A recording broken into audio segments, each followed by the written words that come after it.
This is Real News Media TV, coverage you can trust. Please like, share, subscribe, and hit the notification bell. Select all for daily news updates. Man killed by cops identified as a trigger man in 2021 murder. A 35-year-old man who was killed in a police shootout in March was recently discovered to be the trigger man in a 2021 murder. Joel Cheese Foster was positively identified as a man who shot and killed Makeda Pops Thompson, 27, on March 25, 2021. Both men were from Canaan Heights in Claremont. According to reports, about 8:30 p.m. in March 2021, residents heard loud explosions sounding like gunshots and summoned the police. Upon their arrival, Thompson's body was seen lying face down along Dada Boy Avenue in the community, with what appeared to be gunshot wounds to the head and back. The scene was processed and the body was taken to the Maypen Hospital. Police said on Saturday, March 19, 2022, Foster was fatally shot after he engaged a lawman in a gunfight on Francis Avenue in the Paisley housing scheme in Maypen, Clarendon. A firearm was retrieved in that incident.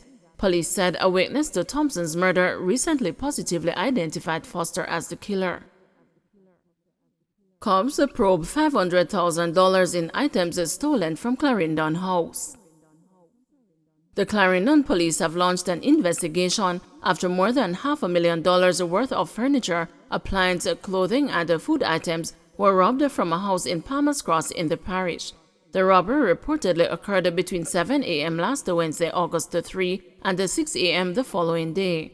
It was reported that members of the household securely locked up the four-bedroom dwelling and left. Upon returning the next morning, it was discovered that the front grille to the house was pried and the front door forced open. Several items were also discovered missing.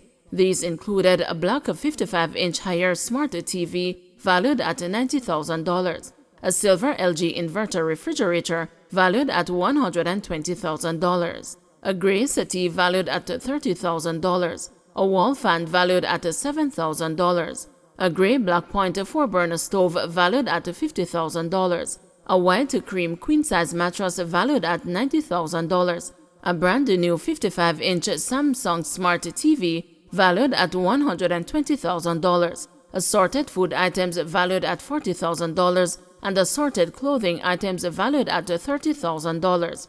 Following the discovery, the police were contacted and detectives visited and processed the scene. Townsend frustrated at no court date for client Noel Maitland.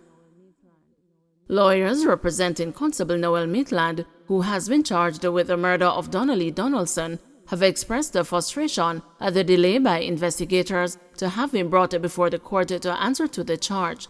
Constable Maitland was charged on August 2 following an investigation by the Major Investigation Division.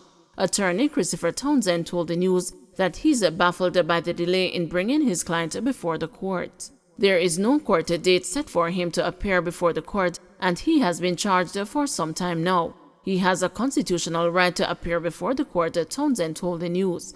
Ms. Donaldson, a social media personality, was reported missing on July 13, 2 days after she went to visit Constable Maitland at his St. Andrew apartment. The police believe she was murdered between 4 p.m. and 8 p.m. on July 12. I visited my client at the lockup to get further instructions and, of course, to see whether or not there is a court date.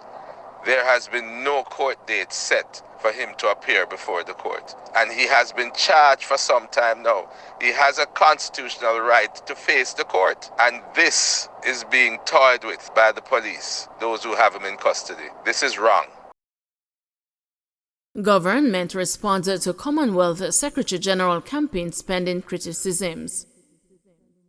The government is pushing back against the criticism being received over its spending for the campaign for the post of Commonwealth Secretary General. Minister with responsibility for information Robert Morgan is maintaining that the government acted transparently and is prepared to share more information as proof. There has been a strong response from the public since the office of the Prime Minister revealed that the campaign cost the government $18.2 million. In the latest RJR Don Anderson poll, 42% of Jamaicans believed it was not money well spent. One of the big questions being asked is the issue of private donations made to the campaign. The opposition PNP has called for full disclosure of the US $100,000 contract entered by unknown persons with the U.S. Public Relations Agency, Fin Partners, to execute PR activities for the campaign. But Mr. Morgan asserts that this demand is puzzling. Mr. Morgan has lashed out at some of the criticism about the private funding issue, suggesting that it is unfair. Private sector entities, in seeing the opportunities that exist for Jamaica as a country, felt it appropriate to say, how can we support? The government did not have the resources to do the international PR thing because we just never had the money. We're just coming out of COVID. And I suspect that several private sector companies approached Fin Partners, who has a relationship with Jamaica, for they previously did the work for the Jamaica Tourist Board, and they engaged Fin Partners, which based on US law had to declare their interest in the whole situation. The challenge I have with a part of the reasoning is that there are some individuals who are asking the government to reveal a private contractual relationship between two companies that had nothing to do with the government. That's a slippery slope, and that's dangerous because the government was not a party to any contract with Fin Partners.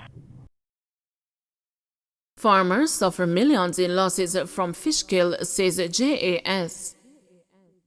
The Jamaica Agricultural Society says farmers may have suffered millions of dollars in losses arising from the release of harmful contaminants from Windalco's bauxite refinery in Yuaton into the Rio Cobre. The effluent polluted the river and caused a major fish kill.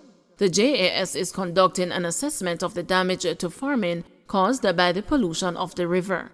President of the JAS, Lenworth Fulton, told the news that the pollution had multiple impacts on farmers. He said there was significant damage to agricultural crops.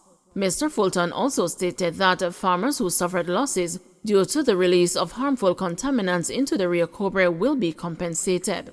Meanwhile, some farmers in St. Catherine say losses from the Rio Cobre contamination could exceed $30 million.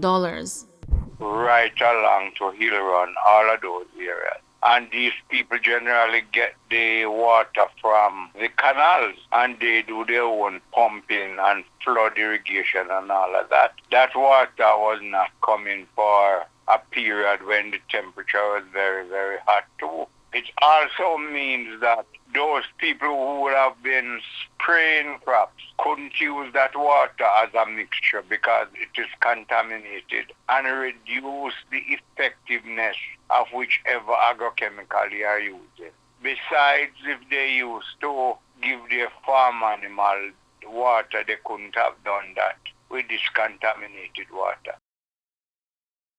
Vlogger legendary Lasko believed to have committed suicide. Popular social media influencer Shanna K. Gale, known as a legendary Lasko, is believed to have committed suicide in the apartment of a female lawyer in New Kingston, St. Andrew over the weekend. Police believe that Gale, a 20-year-old student of a Beacon Avenue address in Spanish Town, St. Catherine, is suspected to have committed the suicide act sometime between 8 p.m. on Independence Day, August 6th, and 8 a.m. the following day. Reports are that Gale was left at the home of the lawyer. She was later discovered with a bottle of rum and pills in a room and a piece of electrical cord tied around her neck. The social media influencer was known to perform silly pranks, act out skits, and posted regularly on TikTok and YouTube under the handle Legendary Lasko. Many of her fellow vloggers posted condolence messages on TikTok and videos in memory of her. The St. Andrew Central Police are investigating. Capulton escapes serious injuries in St. Thomas accident. Dancehall artist Capulton suffered minor injuries in a motor vehicle accident in St. Thomas this morning. The DJ's vehicle reportedly overturned while traveling in Landui about 5 a.m. He was alone in the vehicle. Capulton's manager Claudette Kemp confirmed the accident and said the entertainer is at home resting. The vehicle write off, but he is okay. He is recuperating at home, Kemp told the news. Capulton, given name Clifton Bailey, is known as the self-proclaimed King of Fire. He is also known for several hits including Jaja City, The Day Will Come, Good in Her Clothes, and Arwa. Senior citizen found dead in Yalas, St. Thomas. The police are investigating the death of a senior citizen whose body was found at his house in Yalas, St. Thomas on Tuesday morning. He has been identified as a 68-year-old Joubert Fisher of Loudon Hills in Yalas. The news understands that sometime after 8 a.m., a man went to the house to carry out repairs when he stumbled on Fisher's lifeless body. The police were summoned and the body was seen with what appeared to be a head wound. It was removed to the morgue. A post-mortem is scheduled for a later date. Don't forget to like, share, subscribe, and hit the notification bell. Select all for daily news updates.